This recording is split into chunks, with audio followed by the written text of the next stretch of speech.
ভাই আলম স্যার চ্যানেলে সবাইকে স্বাগত জানাই। ক্লাস 10 দশম শ্রেণীর ইতিহাসের তৃতীয় অধ্যায়ের নাম আছে প্রতিরোধ ও বিদ্রোহ, বৈশিষ্ট্য ও বিশ্লেষণ। অত্যাচারের মাত্রা যখন বেড়ে যায় তখন মানুষ বাধ্য হয় গর্জে উঠতে, মানুষ বাধ্য হয় প্রতিবাদ জানাতে, মানুষ বাধ্য হয় বিদ্রোহ করতে। একবার ভাবো যে তোমার নিজের জমি, যে জমিতে তোমার প্রয়োজনীয় যে খাদ্যশস্য, সেই খাদ্যশস্য চাষ করতে পারছো না, সেই জায়গায় নীলকর সাহেবরা বাধ্য করছে নীল চাষ করতে, এবং সেই নীল চাষ করে নিয়ে যে পরিমাণ অর্থ পাওয়া যাচ্ছে সেই অর্থ দিয়ে নিজের খরচ নির্বাহ হয় না, সংসারটুকু চলে না। এইভাবে কতদিন সম্ভব? তার উপরে যদি দেখা যায় যে নীলকর সাহেবরা জোর করে নীল চাষ করায়, না করলে বিভিন্ন শাস্তিমূলক ব্যবস্থা গ্রহণ করে, হাত পা কেটে দেয় বা বাড়ির লোকেদের উপর নির্যাতন চলায়, তখন মানুষ বাধ্য হবে কিনা বিদ্রোহ করতে? ঠিক আমাদের এই চ্যাপ্টারেও আছে এই সম্পর্কিত ঘটনাগুলো। অতএব শুরু করা যাক আমাদের এই ক্লাস 10-এর ইতিহাসের তৃতীয় অধ্যায়। তোমরা জানো 1757 সালের পলাশির যুদ্ধের মাধ্যমে ইংরেজ সরকার ভারতে তার সাম্রাজ্য স্থাপন করে, এবং তারপর থেকে এই যে পলাশির যুদ্ধের পর থেকে 19 শতকের শেষ ভাগ পর্যন্ত ভারতে ব্রিটিশ শাসক এবং তার যে সহযোগী জমিদার, মহাজন প্রমুখেরা ভারতীয় কৃষক, শ্রমিক, কারিগরদের উপরে বিভিন্নভাবে নির্যাতন, অত্যাচার চালাতে থাকে, এবং তার ফলে ভারতীয়রা বাধ্য হয় ইংরেজ সরকারের বিরুদ্ধে তথা স্থানীয় জমিদার মহাজনদের বিরুদ্ধে বিদ্রোহ ঘোষণা করতে। তোমাদের ক্লাস 10-এর তৃতীয় অধ্যায়ে বিদ্রোহগুলির কথা আছে। সেই বিদ্রোহগুলির ব্যাপারে জানতে হলে প্রথমে আমাদের তিনটে টার্ম একটু জেনে নিতে হবে: বিদ্রোহ, অভ্যুত্থান এবং বিপ্লব। শব্দগুলি অনেকটাই কাছাকাছি মনে হলেও কিছু অর্থগত ভাগ রয়েছে। বিদ্রোহ বিদ্রোহ বলতে বোঝায় প্রচলিত ব্যবস্থার পরিবর্তনের দাবিতে বিরোধী জনগোষ্ঠীর আন্দোলন। এই বিদ্রোহ স্বল্পমেয়াদী বা দীর্ঘমেয়াদী হতে পারে, এই বিদ্রোহ ছোট অথবা বড় হতে পারে, এই বিদ্রোহ নিরস্ত্র আবার সশস্ত্র অবস্থাতেও হতে পারে। এই সময়কালের কয়েকটা উল্লেখযোগ্য পাবনা বিদ্রোহ, নীল বিদ্রোহ প্রভৃতি হচ্ছে এই বিদ্রোহগুলির উদাহরণ। পরের যে টার্মটি আছে সেটি হচ্ছে অভ্যুত্থান। অভ্যুত্থান বলতে কি বোঝায়? অভ্যুত্থান বলতে বোঝায় রাষ্ট্রের কোনো প্রচলিত ব্যবস্থার বিরুদ্ধে একাংশের সশস্ত্র সংগ্রাম, অর্থাৎ রাষ্ট্রের যেটি প্রচলিত ব্যবস্থা তার বিরুদ্ধে যখন কোনো নির্দিষ্ট অংশের লোক সশস্ত্রভাবে আন্দোলন করে, সেটিকে বলা হচ্ছে অভ্যুত্থান। এই যে সিপাহী বিদ্রোহ, যেটি তোমরা জানো 1857 খ্রিস্টাব্দে হয়েছিল, এবং দেখা গেছিল ইংরেজ ইস্ট ইন্ডিয়া কোম্পানির সিপাহীরা ইংরেজ সরকারের বিরুদ্ধে আন্দোলন করেছিল। একইভাবে যদি দেখা যায় 1946 খ্রিস্টাব্দের নৌ বিদ্রোহের ক্ষেত্রেও দেখা যায় নৌসেনা বাহিনীর সিপাহীরা তারাও ব্রিটিশ সরকারের বিরুদ্ধে বিদ্রোহ করেছিল। এই যে সিপাহী বিদ্রোহ বা নৌ বিদ্রোহ, এগুলোকে আমরা অভ্যুত্থান বলতে পারি। 3 নম্বর শব্দ আছে, সেটি হচ্ছে বিপ্লব। বিপ্লব বলতে কি বোঝায়? বিপ্লব বলতে বোঝায় কোন প্রচলিত ব্যবস্থার বিরুদ্ধে দ্রুত, ব্যাপক ও আমূল পরিবর্তন। যেমন ধরো ফরাসি বিপ্লব, 1789 খ্রিস্টাব্দের ফরাসি বিপ্লব। এই বিপ্লবের ফলে ফ্রান্সের প্রচলিত ব্যবস্থার পরিবর্তন ঘটে এবং নতুন একটি ব্যবস্থা কার্যকরী হয়। একইভাবে যদি বলা হয় আমেরিকার বিপ্লব, আমেরিকাতেও বিপ্লব ঘটে এবং পুরনো ব্যবস্থার জায়গায় নতুন ব্যবস্থা চালু হয়। অতএব আমরা বুঝতে পারলাম বিদ্রোহ কাকে বলে, অভ্যুত্থান কাকে বলে এবং বিপ্লব কাকে বলে। এবার আমরা যদি ইংরেজ ইস্ট ইন্ডিয়া কোম্পানির আমলের তথা ব্রিটিশ শাসনের বিরুদ্ধে অষ্টাদশ এবং ঊনবিংশ, অষ্টাদশ অর্থাৎ কি 1700 থেকে 1800, এই অষ্টাদশ শতকের মধ্যে বা ঊনবিংশ শতক অর্থাৎ 1800 থেকে 1900, এই সময়কালের মধ্যে যে বিদ্রোহগুলো ঘটেছিল সেগুলোর ব্যাপারে আলোচনা করি, তোমাদের কনসেপ্ট অনেকটাই ক্লিয়ার হয়ে যাবে।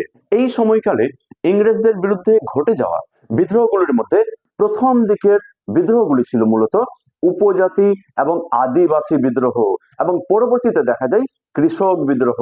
একবার ভাবো, উপজাতি বা আদিবাসীরা ইংরেজ সরকারের বিরুদ্ধে তথা স্থানীয় শাসকের বিরুদ্ধে, জমিদার বা মহাজনদের বিরুদ্ধে বিদ্রোহ করছেন। কেন করছেন ভাবো। অ্যাকচুয়ালি বলতে গেলে উপজাতি বা আদিবাসীরা হচ্ছে ভারতের প্রাচীন বাসিন্দা।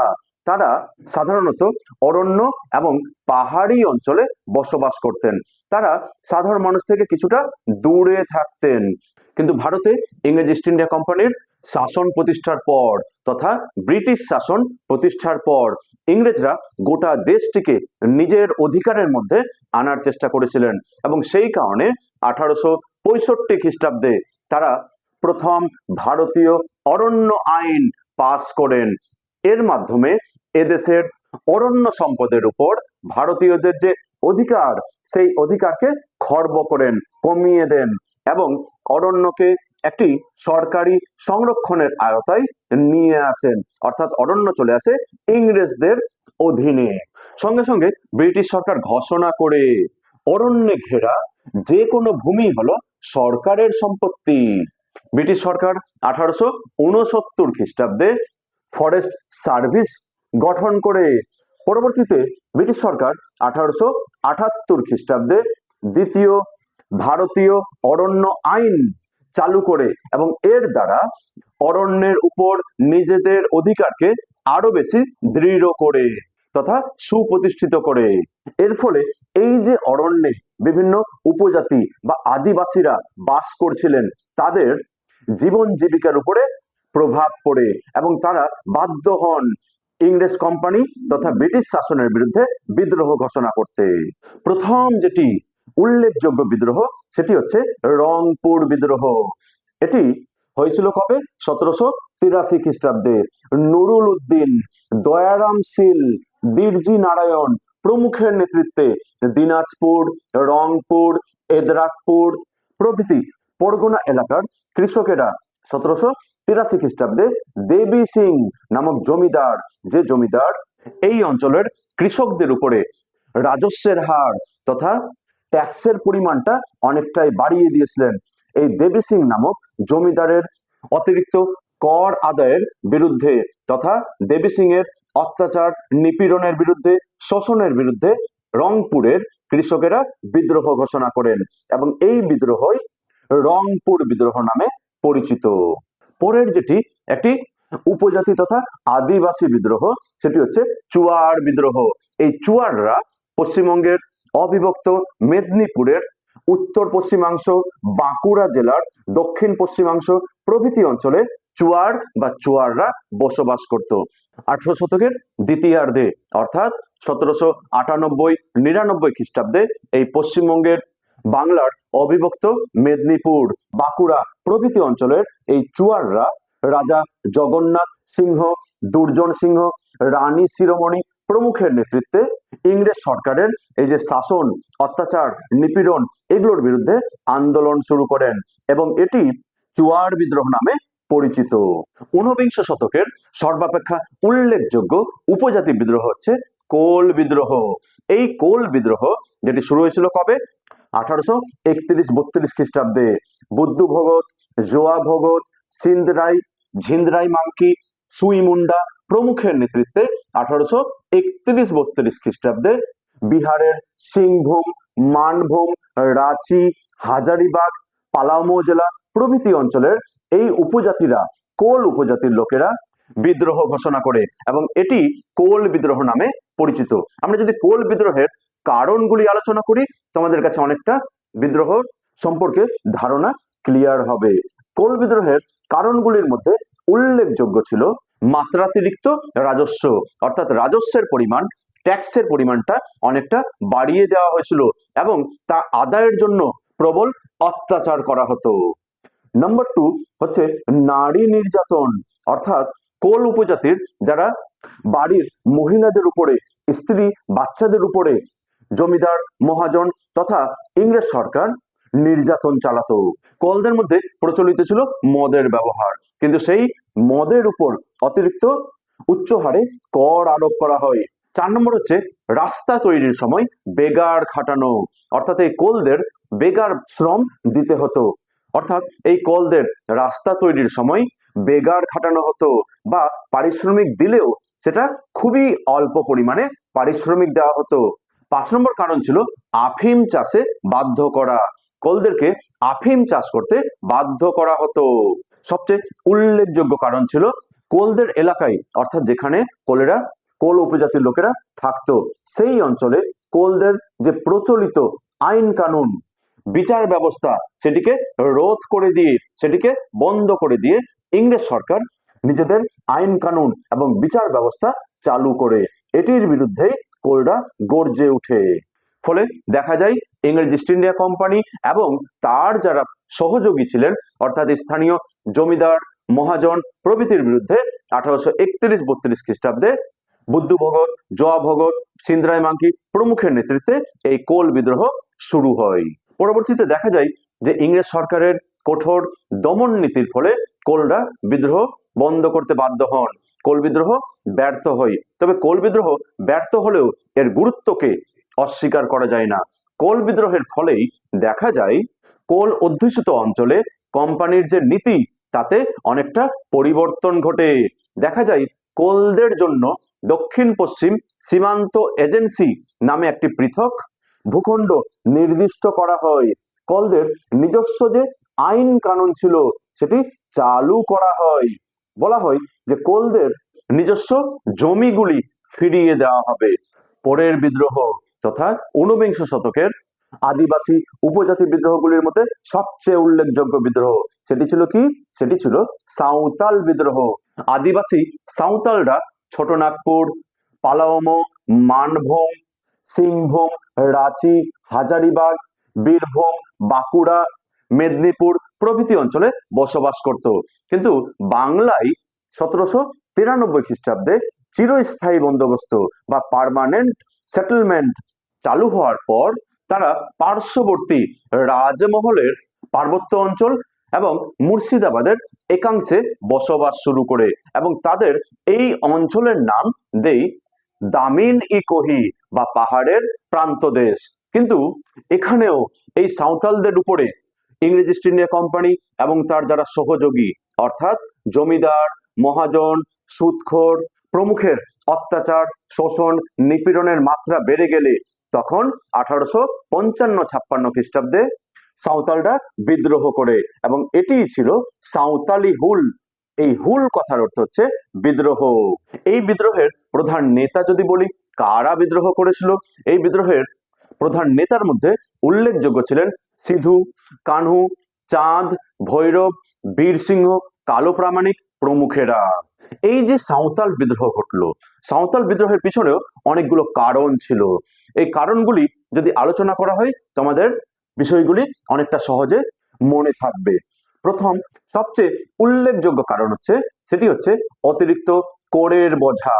এই সাঁওতালদের এলাকায় ইংরেজ ইস্ট ইন্ডিয়া কোম্পানির শাসন প্রতিষ্ঠা হওয়ার পর দেখা যায় ট্যাক্সের পরিমাণটা, করের পরিমাণটা, রাজস্বের পরিমাণটা অনেকটা বেড়ে যায় তথা অন্যান্য যে করগুলো ছিল সেগুলো জোর করে আদায় করা হতো। 2 নম্বর ছিল ঋণের দায়। ঋণের দায়ে তারা বাধ্য হয়েছিল স্থানীয় মহাজন জমিদারদের বিরুদ্ধে বিদ্রোহ ঘোষণা করতে। এই এলাকায় বহিরাগত যারা ব্যবসায়ী ছিলেন এবং মহাজন ছিলেন তারা খুব চড়া সুদে সাঁওতালদের টাকা ধার দিতেন এবং সেই টাকার যে সুদ সেই সুদ দিতে না পারলে দেখা যেত তারা সর্বস্বই হারিয়ে দিতেন। এই এলাকায় দেখা যায় রেলপথ নির্মাণের কাজ শুরু হয় এবং এই রেলপথ নির্মাণের সময় এই সাঁওতালদের খুবই কম মজুরিতে খাটানো হতো। এমনকি এই রেলপথ নির্মাণ কর্মচারীরা সাঁওতালদের পরিবারের লোকেদের সঙ্গে খুব দুর্ব্যবহার করতেন। তারা তাদের বাড়ি থেকে খাসি মুরগি জোর করে তুলে নিয়ে চলে যেতেন, সাঁওতালদের বাড়ির মা বোনেদের উপরে জোর জুলুম চালাতেন, নারী নির্যাতন চালাতেন। এই এলাকায় প্রচলিত ছিল কেনারাম বেচারাম বাটখারা, অর্থাৎ কেনার জন্য এক ধরনের বাটখারা এবং বেচার জন্য এক ধরনের বাটখারা। কেনার সময় তারা সাঁওতালদের ঠগিয়ে বেশি পরিমাণে জিনিস নিয়ে নিতেন এবং বেচার সময় তারা কম ওজনের বাটখারা দিয়ে তাদেরকে কম পরিমাণে জিনিস বিক্রি করতেন। পরবর্তী উল্লেখযোগ্য কারণের মধ্যে হচ্ছে খ্রিস্টান মিশনারিদের দ্বারা সাঁওতালদের ধর্মান্তরিত করা। এছাড়াও ছিল নীলকর সাহেবদের দ্বারা খাদ্যশস্যের পরিবর্তে নীল চাষে বাধ্য করা। এই সমস্ত কারণে দেখা যায় 1855 খ্রিস্টাব্দের 30শে জুন সিধু কানুর নেতৃত্বে ভাগনাদিহি মাঠে প্রায় 10,000 সাঁওতাল জমায়েত হয় এবং ইংরেজ শাসনের বিরুদ্ধে তথা স্থানীয় জমিদার, মহাজন, সুদখোর, রেল কর্মচারীদের বিরুদ্ধে তারা বিদ্রোহ ঘোষণা করেন। ইংরেজ সরকার এই বিদ্রোহকে দমন করার জন্য সব ধরনের ব্যবস্থা গ্রহণ করে এবং দেখা যায় সিধু কানুর ফাঁসি হয়, প্রচুর সাঁওতাল নেতাকে দীর্ঘদিনের জন্য কারাগারে বন্দী করা হয়, প্রায় 23,000 বিদ্রোহীকে নির্মমভাবে হত্যা করা হয়। এগুলোর ফলে শেষ পর্যন্ত দেখা যায় সাঁওতাল বিদ্রোহ বন্ধ হয়ে যায়। তবে সাঁওতাল বিদ্রোহের গুরুত্বকে কোনো অংশে অমান্য করা যায় না। এই সাঁওতাল বিদ্রোহের ফলেই দেখা যায় ব্রিটিশ সরকার সাঁওতাল এলাকার সুদের হার বেঁধে দেয়। দেখা যায় সাঁওতালদের পৃথক উপজাতি হিসেবে ঘোষণা করা হয়। সাঁওতাল পরগনা নামে আলাদা জেলা গঠন করা হয়। সঙ্গে বলা হয় যে এই সাঁওতাল পরগনায় ব্রিটিশ আইন কার্যকরী হবে না। সাঁওতাল এলাকায় মহাজন সহ বহিরাগতদের প্রবেশ নিষিদ্ধ করা হয়। অতএব বোঝাই যাচ্ছে এই 1856-57 খ্রিস্টাব্দের সিধু কানুর নেতৃত্বের এই যে সাঁওতাল বিদ্রোহ, এটি ইংরেজ শাসনকে নাড়িয়ে দিয়েছিল। পরের যেটি উল্লেখযোগ্য বিদ্রোহ সেটি হচ্ছে মুন্ডা বিদ্রোহ। মুন্ডা বিদ্রোহের নাম বলতেই আমাদের সামনে চলে আসে বিরসা মুন্ডার নাম। হ্যাঁ, বিরসা মুন্ডা, গোয়া মুন্ডা প্রমুখের নেতৃত্বে ছোটনাগপুর ও তার পার্শ্ববর্তী অঞ্চলের আদিবাসী মুন্ডারা, এই মুন্ডা উপজাতির লোকেরা 1899 তথা 1900 খ্রিস্টাব্দে মুন্ডা অঞ্চলে অর্থাৎ ছোটনাগপুর এবং তার পার্শ্ববর্তী অঞ্চলে যেখানে মুন্ডারা বসবাস করতেন তারা বিদ্রোহ ঘোষণা করে। এবং এই মুন্ডা বিদ্রোহের পিছনেও দেখা যায় খুদকাঠি প্রথা বা যৌথ মালিকানা ব্যবস্থা ছিল। সেই যৌথ মালিকানা ব্যবস্থাকে বাতিল করে ইংরেজ সরকার জমিতে ব্যক্তি মালিকানা ব্যবস্থা চালু করে এর বিরুদ্ধে মুন্ডারা গর্জে উঠে। দেখা যায় মুন্ডাদের প্রচলিত যে আইন, বিচার ব্যবস্থা, শাসন ব্যবস্থা তা ভেঙে দেওয়া হয় এবং ইংরেজ সরকার, ব্রিটিশ সরকার তাদের নিজেদের আইন তথা বিচার ব্যবস্থা চালু করে এর বিরুদ্ধে দেখা যায় মুন্ডারা গর্জে উঠে।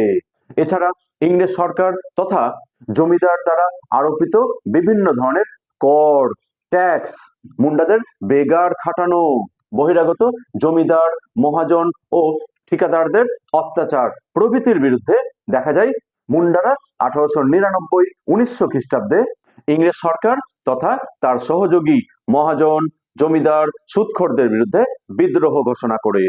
এই মুন্ডা বিদ্রোহকেই বলা হতো উলঘুলান। উলঘুলান যে শব্দের অর্থ হচ্ছে বিরাট বিশৃঙ্খলা তথা প্রবল বিক্ষোভ। 1899 তথা 1900 খ্রিস্টাব্দের এই মুন্ডা বিদ্রোহ ইংরেজদের দমন নীতির কারণে ব্যর্থ হলেও, দমিত হলেও এর ফলাফলকে কিন্তু, গুরুত্বকে কিন্তু অস্বীকার করা যায় না। এই মুন্ডা বিদ্রোহের ফলেও দেখা যায় দরিদ্র মুন্ডারা শোষণ, অত্যাচারের বিরুদ্ধে ঐক্যবদ্ধ হয়। ছোটনাগপুর প্রজাসত্ব আইন বা টিনসি অ্যাক্ট যেটি পাস হয় 1908 খ্রিস্টাব্দে, এর দ্বারা এই যে খুদকাঠি প্রথা বা যৌথ মালিকানা ব্যবস্থা সেটিকে কিছুটা হলেও স্বীকৃতি দেওয়া হয়। বিনা বেতনে মুন্ডাদের যে খাটানো, বেগার খাটানো, সেটিকে নিষিদ্ধ বলে ঘোষণা করা হয়। সরকার মুন্ডাদের বিভিন্ন অভাব অভিযোগ সমাধানের জন্য বিভিন্ন উদ্যোগ গ্রহণ করে। পরের উল্লেখযোগ্য একটি উপজাতি বিদ্রোহ ছিল ভিল বিদ্রোহ, যেটি হয়েছিল 1819 খ্রিস্টাব্দে সেওয়ারাম, চিল নায়েক প্রমুখের নেতৃত্বে 1819 খ্রিস্টাব্দে বর্তমান গুজরাট, মহারাষ্ট্রের খানদেশ এবং তার সংলগ্ন সুবিস্তৃত এলাকা যেখানে ভিল উপজাতির লোকেরা বসবাস করতেন, সেখানে ব্রিটিশ শাসন চালু হওয়ার পর সেই এলাকার ভিল উপজাতির লোকেরাও ইংরেজদের তথা জমিদার মহাজনদের অত্যাচারের বিরুদ্ধে, শোষণের বিরুদ্ধে, নিপীড়নের বিরুদ্ধে বিদ্রোহ ঘোষণা করে এবং দেখা যায় 1819 খ্রিস্টাব্দে ভিল উপজাতির লোকেরা যে বিদ্রোহ করে, সেটিই ছিল ভীল বিদ্রোহ। পরের উল্লেখযোগ্য বিদ্রোহ একটি কৃষক বিদ্রোহ, সেটি হচ্ছে সন্ন্যাসী ফকির বিদ্রোহ। উত্তর ভারত, উত্তর ভারতের হিন্দু মুসলিম সম্প্রদায়ের এই যে সন্ন্যাসী ফকির সম্প্রদায়ের লোকেরা, তারা বিভিন্ন সময় বাংলার বিভিন্ন এলাকা তারা তীর্থ করতে যেতেন এবং ঘুরে বেড়াতেন। তার পাশাপাশি কৃষিকাজ ছিল কিন্তু তাদের প্রধান জীবিকা। ইংরেজ ইস্ট ইন্ডিয়া কোম্পানি এবং তার সহযোগী মহাজন জমিদার, এদের বিরুদ্ধে এই সন্ন্যাসী ফকির সম্প্রদায়ের লোকেরাও কিন্তু বিদ্রোহ ঘোষণা করে। নেতৃত্ব দিয়েছিলেন কারা? নেতৃত্বে ছিলেন দেবী চৌধুরানী, ভবানী পাঠক, চিরাগ আলী, মুসা শাহ, কৃপানাথ প্রমুখেরা। তাদের নেতৃত্বে দেখা যায় এই বাংলার নাটোর, রংপুর, জলপাইগুড়ি, মেদিনীপুর, বীরভূম প্রভৃতি অঞ্চলে 1763 থেকে 1800 খ্রিস্টাব্দের মধ্যে এই সন্ন্যাসী ফকির সম্প্রদায়ের লোকেরা বিদ্রোহ ঘোষণা করে। এই সন্ন্যাসী ফকির বিদ্রোহের পিছনেও ছিল কয়েকটি কারণ। প্রথম যেটি কারণ হচ্ছে, সেটি ছিল ইংরেজ ইস্ট ইন্ডিয়া কোম্পানি কর্তৃক অতিরিক্ত হারে রাজস্ব আদায়। এবং এই অতিরিক্ত হারে রাজস্ব আদায়ের ফলে দেখা যায় এই সন্ন্যাসী ফকির সম্প্রদায়ের লোকেদের যে অনুদান, তাদের যে সাধারণ মানুষ দান করতেন, সেই দানের অর্থের পরিমাণটা অনেকটা কমে গিয়েছিল। 2 নম্বর কারণ, বাংলায় সন্ন্যাসী ফকির সম্প্রদায়ের লোকেদের প্রবেশে বাধা দেওয়া হতো। তৃতীয় কারণ ছিল তীর্থযাত্রার উপরে কর আরোপ করা হয় এবং ধর্মাচরণে বাধা দান করা হয়। এছাড়া 1771 খ্রিস্টাব্দে প্রায় 150 জন ফকিরকে হত্যা করা হয়। এর প্রতিবাদে সন্ন্যাসী ফকির সম্প্রদায়ের লোকেরা গর্জে ওঠেন এবং ইংরেজ ইস্ট ইন্ডিয়া কোম্পানি তথা মহাজন জমিদারদের বিরুদ্ধে তারা গর্জে ওঠেন, বিদ্রোহ ঘোষণা করেন এবং এটিই ছিল সন্ন্যাসী ফকির বিদ্রোহ। এই সন্ন্যাসী ফকির বিদ্রোহের কথা আমরা জানতে পাই সাহিত্য সম্রাট বঙ্কিমচন্দ্র চট্টোপাধ্যায়। সেই বঙ্কিমচন্দ্র চট্টোপাধ্যায়ের আনন্দমঠ, দেবী চৌধুরানী প্রভৃতি উপন্যাসে। এই উপন্যাসগুলোতে সন্ন্যাসী ফকির বিদ্রোহের পিছনের পটভূমি আলোচনা করা হয়েছে। পরের আন্দোলনটির নাম হচ্ছে ওয়াহাবি আন্দোলন। ওয়াহাবি, ওয়াহাবি কথার অর্থ হচ্ছে নবজাগরণ। এই ওয়াহাবি আন্দোলনের আরেকটি নাম ছিল, সেটি হচ্ছে তরিকা ই মোহাম্মদিয়া বা তারিক ই মোহাম্মদিয়া। এই কথার অর্থ হলো মোহাম্মদ প্রদর্শিত পথ। এই ওয়াহাবি আন্দোলন মূলত একটি মুসলিম পুনরুজ্জীবনবাদী আন্দোলন হিসেবে শুরু হলেও পরবর্তীতে কিন্তু এই আন্দোলনটি একটি কৃষক আন্দোলনের রূপ নেয়। আব্দুল ওয়াহাব নামে একজন জনৈক ব্যক্তি 18 শতকে আরব দেশে ইসলাম ধর্মে যে সংস্কার আন্দোলন শুরু করেন, এই আন্দোলনের নামই হচ্ছে ওয়াহাবি আন্দোলন। এবং 18 শতকের প্রথম দিকে দেখা যায় ভারতে ওয়াহাবি আন্দোলনের সূচনা করেন দিল্লির মুসলিম সন্ত শাহ ওয়ালিউল্লাহ এবং তার পুত্র আজিজ। তবে ভারতে এই আন্দোলনের প্রকৃত প্রতিষ্ঠাতা বলা হয় সৈয়দ আহমেদকে। উত্তরপ্রদেশের সৈয়দ আহমেদ ছিলেন ভারতে ওয়াহাবি আন্দোলনের প্রকৃত প্রতিষ্ঠাতা। বাংলায় ওয়াহাবি আন্দোলনের প্রধান নেতা ছিলেন তিতুমির। তিতুমির, যার আসল নাম হচ্ছে মীর নিসার আলী। এই তিতুমিরের নেতৃত্বেই 24 পরগনা, নদিয়া, যশোর, মালদা, রাজশাহী, ঢাকা প্রভৃতি জেলাগুলিতে এই ওয়াহাবি আন্দোলন ছড়িয়ে পড়ে। ব্রিটিশ শাসিত ভারতবর্ষকে তারা দারুল হার্ব বা বিধর্মীর দেশ বলে চিহ্নিত করেন এবং তা পরিবর্তন করে দারুল ইসলাম বা ইসলামের পবিত্র ভূমিতে পরিণত করতে হবে। এটিই ছিল এই আন্দোলনের মূল লক্ষ্য। বাংলার বারাসাত, বসিরহাট প্রভৃতি বিস্তীর্ণ অঞ্চলে ব্রিটিশ শাসনের অবসান ঘটলে তিতুমির নিজেকে বাদশাহ বলে ঘোষণা করেন এবং মঈনুদ্দিনকে প্রধানমন্ত্রী এবং গোলাম মাসুমকে সেনাপতি বলে ঘোষণা করা হয়। তিতুমির নারকেলবেড়িয়া গ্রামে বাঁশের কেল্লা তৈরি করেন এবং এখান থেকেই, এই দপ্তর থেকেই তার শাসন প্রতিষ্ঠা করেন। বাংলায় এই যে ওয়াহাবি আন্দোলন, যেটি তিতুমিরের নেতৃত্বে পরিচালিত হয়েছিল, এটিকে বলা হচ্ছে বারাসাত বিদ্রোহ। পরের ইসলাম ধর্মের সংস্কারবাদী আন্দোলন, সেটি হচ্ছে ফরাজি আন্দোলন। ফরাজি, আরবি শব্দ ফরাজি। সেই ফরাজি শব্দের অর্থ হচ্ছে ইসলাম নির্ধারিত বাধ্যতামূলক কর্তব্য। হাজি শরীয়তুল্লাহ তিনি ইসলাম ধর্মের সংস্কারের উদ্দেশ্যে 1820 খ্রিস্টাব্দে ফরাজি নামে একটি ধর্মীয় সম্প্রদায় প্রতিষ্ঠা করেন এবং ইসলাম ধর্মের সংস্কারের উদ্দেশ্যে হাজী শরীয়তুল্লাহর নেতৃত্বে এই যে আন্দোলন গড়ে ওঠে এটিই ছিল ফরাজি আন্দোলন। বাংলার ফরিদপুর, ঢাকা, বাখরগঞ্জ, কুমিল্লা, ময়মনসিংহ, খুলনা, যশোর, দক্ষিণ চব্বিশ পরগনা প্রভৃতি এলাকায় এই আন্দোলন ছড়িয়ে পড়ে। শরীয়তুল্লাহর মৃত্যুর পর তার পুত্র মোহাম্মদ মুসিন বা দুদু মিয়া তিনি এই আন্দোলনের নেতৃত্ব গ্রহণ করেন। পরবর্তীকালে দেখা যায় দুদু মিয়ার পুত্র নোয়া মিয়া, যার প্রকৃত নাম আব্দুল গফুর, তিনিও এই আন্দোলনের দায়িত্ব গ্রহণ করেন। অতএব যদি বলা যায় বাংলার ফরাজি আন্দোলন কবে ঘটে, বলতে হবে 1837 থেকে 1905 খ্রিস্টাব্দের মধ্যে। কার নেতৃত্বে ঘটে? হাজী শরীয়তুল্লাহ, দুদু মিয়া, নোয়া মিয়ার নেতৃত্বে। পরের উল্লেখযোগ্য বিদ্রোহ হচ্ছে পাগলপন্থী বিদ্রোহ। হ্যাঁ, পাগলপন্থী বিদ্রোহ। এই বিদ্রোহটি হয়েছিল 1825 থেকে 27 খ্রিস্টাব্দের মধ্যে। ফকির করিম শাহ বা চাঁদ গাজী, টিপু শাহ প্রমুখের নেতৃত্বে 1825 থেকে 27 খ্রিস্টাব্দের মধ্যে বাংলার ময়মনসিংহ জেলার সুসঙ্গ, শেরপুর প্রভৃতি অঞ্চলের গারো উপজাতির লোকেরা জমিদার, মহাজন তথা ইংরেজ শাসনের শোষণ, অত্যাচার, নির্যাতন প্রভৃতির বিরুদ্ধে সশস্ত্র আন্দোলন শুরু করেন এবং এটিই ছিল পাগলপন্থী বিদ্রোহ। পরের বিদ্রোহ যেটি হচ্ছে নীল বিদ্রোহ, যে ঘটনার কথা বলছিলাম প্রথমেই। হ্যাঁ, এই নীল বিদ্রোহ যেটি নদিয়ার দিগম্বর বিশ্বাস, বিষ্ণুচরণ বিশ্বাস, পাবনার মহেশ বন্দ্যোপাধ্যায়, মালদহের রফিক মন্ডল প্রমুখের নেতৃত্বে 1859-60 খ্রিস্টাব্দে বাংলার যশোর, খুলনা, ফরিদপুর, মুর্শিদাবাদ, রাজশাহী, মালদা, দিনাজপুর প্রভৃতি স্থানে নীলকর সাহেবদের বিরুদ্ধে তথা ইংরেজ সরকারের অত্যাচারের বিরুদ্ধে শুরু হয়েছিল নীল বিদ্রোহ। এই নীল বিদ্রোহের কথা আমরা তৎকালীন সংবাদপত্র হিন্দু প্যাট্রিয়ট, সংবাদ চন্দ্রিকা, সমাচার দর্পণ, তত্ত্ববোধিনী পত্রিকা প্রভৃতিতে পাই। এই সমস্ত সংবাদপত্রে তখনকার দিনের নীলকর সাহেবদের অত্যাচারের কথা তথা নীল চাষিদের দুর্দশার কথা ধারাবাহিকভাবে প্রকাশিত হতো।